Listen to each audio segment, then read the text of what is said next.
નગરપાલિકા તદ્દન નિષ્ફળ ગયું છે। ફક્ત 15 થી 20 મિનિટ પડેલ વરસાદમાં ઘરોમાં પાણી ઘૂસ્યા। વરસાદી પાણી લોકોની દુકાનો અને ઘરમાં ઘૂસ્યા। ગટરો સાફ કરવામાં ન આવતા પાણીનો ભરાવો થયો છે। નગરપાલિકા દ્વારા 11 લાખ રૂપિયાનું ટેન્ડર છતાં પણ નિષ્ફળતા બની છે। પ્રી મોન્સૂન કામગીરી માત્ર કોરા કાગળ ઉપર દેખાય છે। 2 કલાક વરસાદ પડવાથી અહીંયા પાણી ભરાઈ ગયેલું છે। મારા ઘરમાં પણ પાણી આવેલું છે। મારે કાં બેવું કાં હોવું એનો કોઈ મને એ નથી। બાજુમાં સ્કૂલ પણ આવેલી છે અને ઘરે અમારા સભ્યોને બી વાત કરેલી છે તે છતાં બી આનું કોઈ નિરાકરણ આવતું નથી। અમારા જસુ કાકાને બી વાત કરેલી છે, બીજા બધાને બી અમુકને વાત કરેલી છે તે છતાં બી અમારું નિરાકરણ નથી આવતું।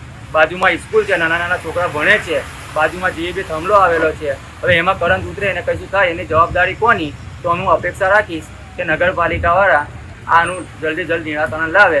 નહીં લાવે તો અમે આગળ જતાં કઈ કાર્યવાહી કરીશું।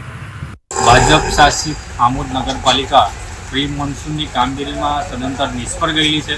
તમે જોઈ શકો છો કે આમોદના જે મેન વિસ્તાર કહેવાય કે ભાઈ આ પાણી મોસ્ટ ઓફ બધું જ તિલક મેદાન જે પેલું સર્કલ છે ત્યાં બધું પાણી આવે એ આજ દિન સુધી ત્યાં સાફ સફાઈ કરવામાં આવી નથી। જે મચ્છી માર્કેટ વિસ્તાર છે ત્યાં આગળ પણ ગટર જે મેન કહેવાય તેની પણ સાફ સફાઈ કરવામાં આવી છે। અને જ્યારે પણ ઘણા એવા વિસ્તારોમાં જે ગટરની સાફ સફાઈ કરવામાં આવી છે ત્યાં કચરો પણ બરાબર ઉઠાવવામાં આવ્યો નથી। તમે આજે પણ જોઈ શકો ત્યાં ગંદકીનો માહોલ ફેલાયેલું છે। આમોદ નગરપાલિકા જે ગત સમયમાં 8 લાખની ગ્રાન્ટ હતી તે પ્રકારની જે આ સમયમાં અત્યારે જે 11 લાખનું વગર ટેન્ડરની જે કામગીરી કરવામાં આવેલી છે તે સદંતર નિષ્ફળ છે। એ કામગીરી અહીંયા સુધી દેખાતી જ નથી।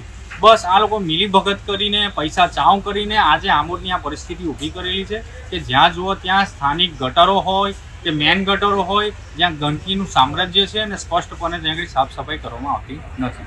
ને આવનારા સમયમાં યુવા કોંગ્રેસ દ્વારા આમોદ નગરપાલિકા પ્રમુખ અને ચીફ ઓફિસરને અમે રૂબરૂ મુલાકાત કરીશું ને રજૂઆત કરીશું કે